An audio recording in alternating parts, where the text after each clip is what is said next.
25 নৱেম্বৰত অসম বিধানসভাৰ যি অধিৱেশন অনুষ্ঠিত হ'ব সেই অধিৱেশনত ৰাজ্য চৰকাৰে আনিব বিচৰা কেইবাখনো গুৰুত্বপূৰ্ণ বিধেয়ক বা আইনৰ ওপৰত আজি আমাৰ কেবিনেটত আলোচনা হয়।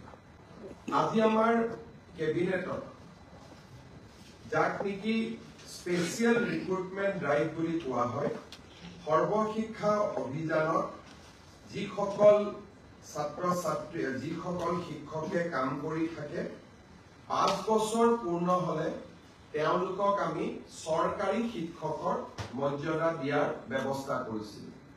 কিন্তু বহুতো শিক্ষক ৰৈ গৈছিলে যাৰ অভিজ্ঞতা 3 বছৰ মানৰ ভিতৰত সীমাবদ্ধ আছিল আৰু তাৰ কাৰণে তেওঁলোক নিয়মীয়া হ'ব পৰা নাছিল।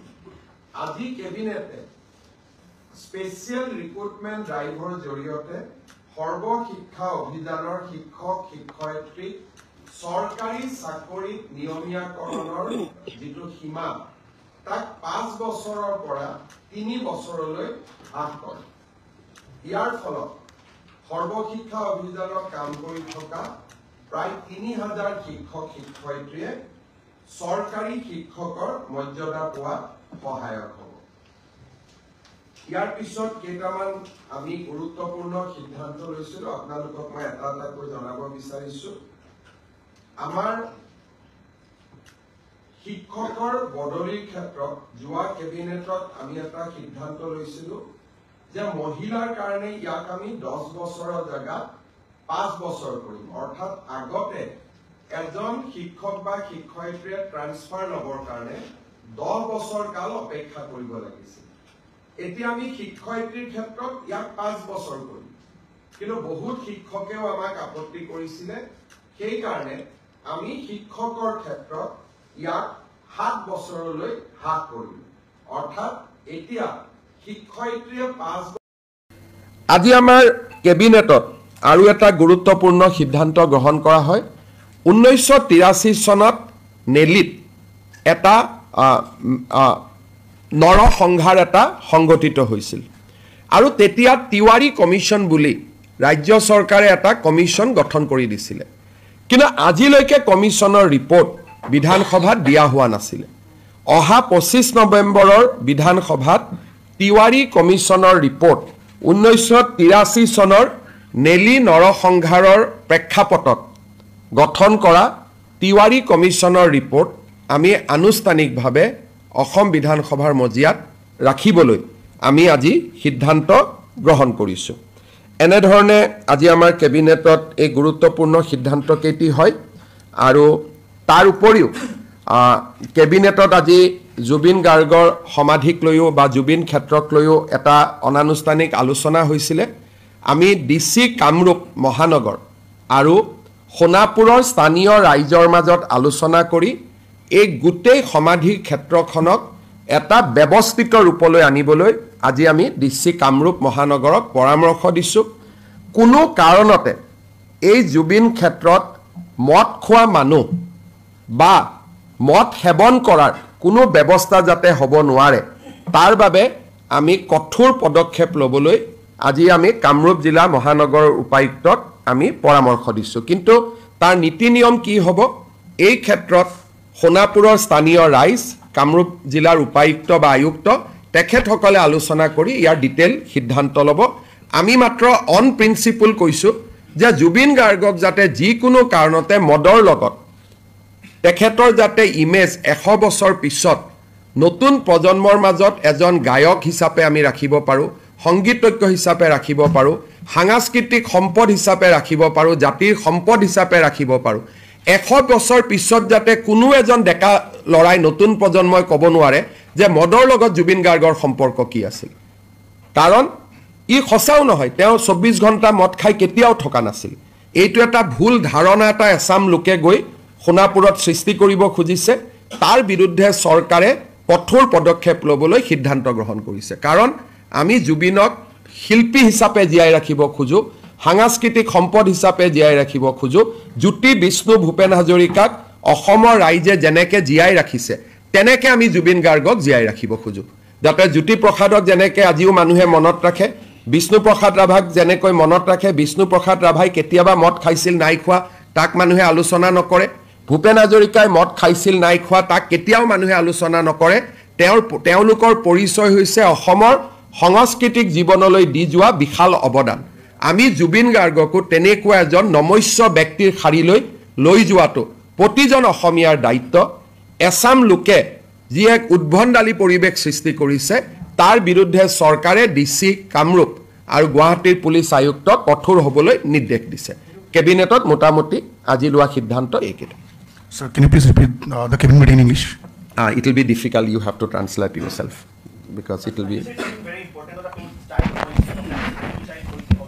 So we are relaxing two-child norms so far as tribal people are concerned, tea garden people are concerned, Moran and Motok community are concerned because they are micro community.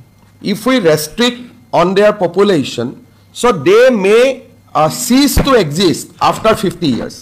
So we have taken opinion from various social scientists and we have come to the conclusion that our strict population control policy need to be relaxed so far as these 4 communities are concerned.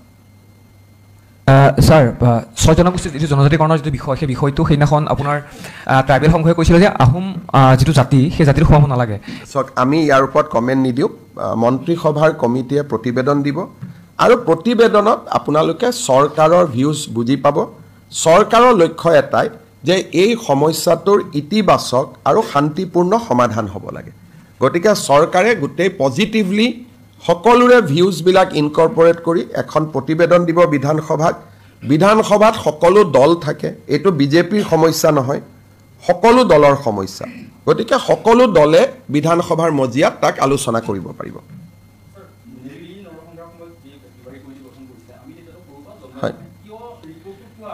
তাত দুটা কথা আছে। এই ৰিপৰ্টটোৰ যিকেইটা copy Assam চৰকাৰৰ লগত উপলব্ধ আছিলে তাত তিৱাৰী চহীটো নাছিলে। সেইকাৰণে ৰিপৰ্টটো সঁচা নে মিছা তাক সকলো চৰকাৰে বেক ষ্টেজত আছিলে যে আমি ৰিপৰ্টটো দি দিম, কিজানি মানুহে কয় নহয়। আমি এই ৰিপৰ্টটো লিখা সেই সময়ৰ যিসকল ক্লাৰ্ক আছিলে, তাৰ সচিব আছিলে, আমি অফিচাৰ পঠিয়াই বিভিন্নজনৰ লগত ইণ্টাৰভিউ ল'লোঁ। পিছত আমি ফৰেনচিক টেষ্ট কৰিলোঁ, কৰি আমি গম পালোঁ যে ৰিপৰ্টটো আচলতে সঁচা ৰিপৰ্ট। সেইকাৰণে চৰকাৰসমূহে এই ক্ষেত্ৰত এটা সাহসী পদক্ষেপ ল'বলৈ ভয় কৰি আছিলে। আমি দেখিছোঁ যে নহয়, কোনোবা এখন নহয় কোনোবা চৰকাৰে এইখন সদনত ৰখাটো উচিত। গতিকে তাত যি নহওক কিয় আমি এটা সিদ্ধান্ত লৈছোঁ যে নেলিৰ প্ৰতিবেদনখন আমি বিধানসভাৰ মজিয়াত আমি উপস্থাপন কৰিম, যিহেতু ই অসমৰ ইতিহাসৰ এটা অংগ আৰু বহুত পিছত চাইণ্টিষ্টসকলে ইয়াক বেলেগ বেলেগ ধৰণে হিষ্টৰিয়ান, ছ'চিয়েল চাইণ্টিষ্ট তেওঁলোকে বেলেগ বেলেগ ধৰণে ইয়াক উপস্থাপন কৰিছে। এটলিষ্ট ৰিপৰ্টটো সন্মুখত থাকিলে মানুহে প্ৰকৃত তথ্যটো পাব পাৰিব সেই সময়ত কি হৈছিল। আৰু 83 চনৰ ৰিপৰ্ট এটা 85 চনত চৰকাৰক দিছিলে। সেই সময়ৰ পৰিৱেশটো সম্পৰ্কে আমি উঠি অহা প্ৰজন্মকো আমি জনাব পাৰিম। হয় ছাৰ, 10 নৱেম্বৰত যিহেতু আপোনাৰ গুৱাহাটীত লগতে সমগ্ৰ অসমত এক গণসমাৱেশ হ'ব বুলি কৈছে ট্ৰাইবেল সংঘৰ ফালৰ পৰা, যে আপোনাৰ আপুনি এই ইছ্যুটোত কিয় লাগি আছে? যেতিয়া মই নিজেই কৈছোঁ যে ইতিবাচক আৰু পজিটিভলি সকলোৰে আকাংক্ষাক সন্মান জনাই আমি বিধানসভাত এটা ৰিপৰ্ট দিম। এতিয়া যদি বিধানসভাৰ ৰিপৰ্টটো দিয়াৰ পৰিৱৰ্তে মই যদি আপোনাক এই ৰিপৰ্টটো কওঁ, কালি মোৰ ওপৰত যদি কোনোবাই প্ৰিভিলেজ মোচন আনে মই কি উত্তৰ দিম? গতিকে আমাৰ এটা লাইনৰ উত্তৰ যে 25 নৱেম্বৰত ৰণোজ পেগু তাৰ অধ্যক্ষ সকলো জাতি জনগোষ্ঠীৰ আশা আকাংক্ষাক সন্মান জনায় 6 জনগোষ্ঠী হওক জনজাতীয় লোকসকল আমি এখন প্ৰতিবেদন দাখিল কৰিম।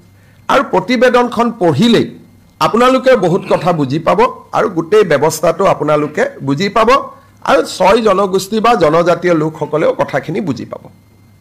Sir, yesterday you said that you will bring a bill on love jihad to end love jihad. Today we have not discussed, but yes, we are in process of bringing the bill. But today in cabinet we have not discussed both the bill because 25th November it will come. There will be 4-5 cabinet in between. and definitely all this commitment which we have made to the people of Assam will be realized. Sir, do you think that demographic change is a factor? Today, I am just briefing the cabinet decision, and in this cabinet, we have not discussed those two bills.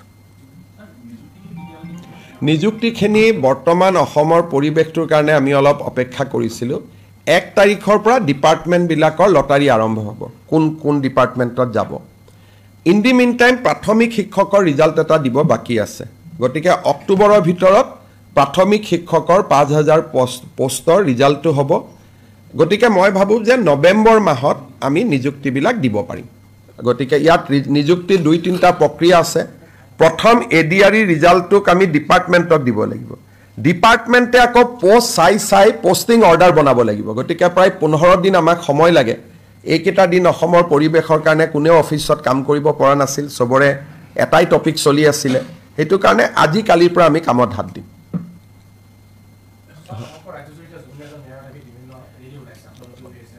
ন্যায়টো দিব লাগিব ভাল কথা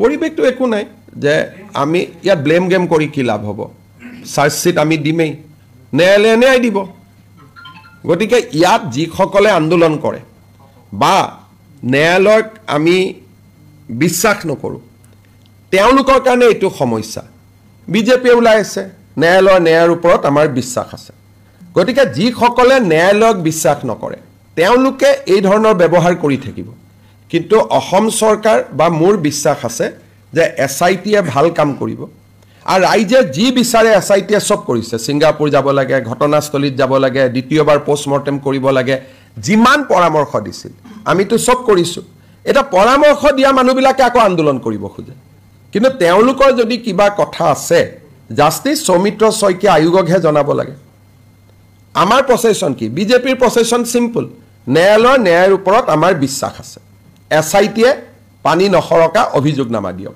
আমাৰটো simple দুটা কথা আৰু ন্যায়টো তেনেকৈ পায় বেলেগ ধৰণেতো ন্যায় নাপায় গতিকে যিসকলে কৈ আছে ন্যায় লাগে মুখ্যমন্ত্ৰীও কৈ আছে ন্যায় লাগে মইতো জুবিন অনুৰাগী গতিকে আমি সকলোৱে কৈ আছো ন্যায় লাগে কিন্তু ন্যায় দিব কোনে যোনে আদালতত ন্যায়াধীশৰ আসনখনত বহি আছে আৰু তাত অভিযোগনামা কোনে দিব এসআইটিয়ে দিব এসআইটিয়ে ইতিমধ্যে প্ৰতিশ্ৰুতি দিছে যে নিৰ্ধাৰিত সময়ৰ ওপৰত আমি অভিযোগনামা দিম এতিয়া দুই এজনে চিন্তা কৰি আছে যে যদি অভিযোগনামা দি দিয়ে এটোটো ডাঙৰ ঘটনা হ'ব ন্যায় পাই যাব হেকাৰণে দুই এজনে এসআইটিক দিগদাৰি কৰিব চেষ্টা কৰি আছে যাতে জুবিনে ন্যায় নাপায়